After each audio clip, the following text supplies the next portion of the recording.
शासकों के दसियों हजार नामों से इतिहास के पृष्ठ भरे पड़े हैं, जिनमें बड़े बड़े राज्यों के राजा महाराजा शहंशाह का शासन शामिल है। लेकिन इन सब के बीच सम्राट अशोक महान अकेले सितारे की तरह चमक रहे हैं। ये शब्द है इंग्लैंड के प्रसिद्ध इतिहासकार एवं समीक्षक H.G. वेल्स के। अशोक के शासन में मौर्य साम्राज्य की सीमाएं 52 लाख वर्ग किलोमीटर तक फैली थी, लेकिन राजा बनने के कुछ ही सालों बाद कलिंग युद्ध में खून खराबे को देखकर अशोक का मन इतना छिन्न हुआ कि उन्होंने बौद्ध धर्म को अपनाते हुए शस्त्र त्याग की घोषणा कर दी, जिसे इतिहास में धम्म विजय दिवस के नाम से जाना जाता है। नमस्कार, मैं हूं आपके साथ रीटा और आप देख रहे हैं भीमसेना। आज की वीडियो में हम आपको अशोक द्वारा बौद्ध धर्म के लिए किए गए महान कार्य और बौद्ध धम्म दिवस के बारे में समझने का प्रयास करेंगे। अशोक विजयादशमी या बौद्ध धम्म दिवस शब्द उस ऐतिहासिक उत्सव से लिया गया है जो कलिंग युद्ध में सम्राट अशोक की जीत के 10 दिन बाद हुआ था, और उसी दिन सम्राट अशोक ने 246 ईसा पूर्व अश्वनी शुक्ल पक्ष की 10वीं तिथि को विधिवत बौद्ध धर्म अपना लिया था। ये दिन उनके जीवन का एक निर्णायक मोड़ था, जब उन्होंने धर्म और अहिंसा को अपनी शासन नीति का हिस्सा बनाया। बौद्ध धर्म अपनाने के बाद अशोक ने स्पष्ट रूप से कहा था कि शस्त्रों की विजय सबसे बड़ी विजय नहीं है, सबसे बड़ी विजय धम्म की विजय है। उनका मानना था कि यदि धम्म के सदाचार और भाईचारे के सिद्धांत सत्ता की बुनियाद बनते हैं तो फिर शस्त्रों की आवश्यकता नहीं पड़ेगी। उन्होंने ये सिद्ध कर दिया कि एक समाज में शांति और समता को बनाए रखने के लिए युद्ध की बजाय धम्म और नैतिकता सबसे प्रभावी तरीके हैं। सम्राट अशोक ने जिस दिन बौद्ध धर्म को अपनाया, उसी दिन को बौद्ध धम्म दिवस के रूप में मनाने की परंपरा शुरू हुई। इसी दिन को हिंदी तिथि के अनुसार अश्वनी शुक्ल पक्ष की 10वीं तिथि पर मनाया जाता है, जिसे अशोक विजयदशमी के नाम से भी जाना जाता है।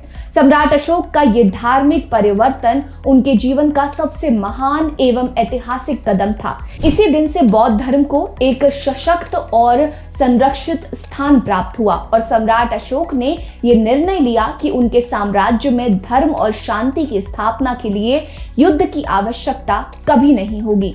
सम्राट अशोक ने अपनी जीवन शैली और शासन के माध्यम से बौद्ध धर्म को एक नई दिशा दी। उनके द्वारा बौद्ध धर्म ग्रहण करने के बाद हर साल अश्वनी में बौद्ध जुलूस निकालने की परंपरा शुरू हुई। ये विशाल जुलूस सम्राट के आदेश पर आयोजित होता था और इसमें बौद्ध धर्म के अनुयायी बड़ी संख्या में भाग लेते थे।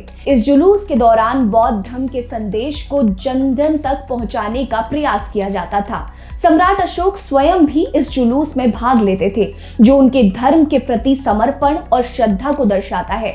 सम्राट अशोक के बौद्ध धर्म के लिए किए गए कार्यों को इन उदाहरण से समझा जा सकता है। उन्होंने तीर्थ यात्राएं प्रारंभ की, धार्मिक नेताओं की नियुक्ति की, धार्मिक पाठ एवं उपदेश की व्यवस्था की, साथ ही धार्मिक ग्रंथों को उत्कीर्ण करवाया, राजकीय अधिकारियों की नियुक्ति की और विदेशों में बौद्ध धर्म का प्रचार प्रसार करने के लिए प्रचारकों को भेजने जैसे कई महत्वपूर्ण कार्य किए। सम्राट अशोक द्वारा बौद्ध धर्म अपनाने के 2222 वर्ष पूर्व होने और भगवान बुद्ध के जन्म के 2500 वर्ष पूरे होने के अवसर पर बाबा साहेब डॉक्टर भीमराव अंबेडकर ने अपने लाखों अनुयायियों के साथ 14 अक्टूबर 1956 को नागपुर में बौद्ध धर्म की दीक्षा ली थी। 1956 में बौद्ध धम्म दिवस 14 अक्टूबर को पड़ा था। हालांकि आज भी बहुत से लोग धम्म और धर्म को एक ही मानते हैं, लेकिन आपको जानकर आश्चर्य होगा कि इन दोनों में ही जमीन और आसमान का अंतर है। धर्म में देव एवं देवी की पूजा अर्चना करने वाले लोग पुरोहित के माध्यम से पूजा विधि के तहत उपासना करते हैं, मन्नत मांगते हैं, त्योहार मनाते हैं, लेकिन धर्म का कोई अपना पुरोहित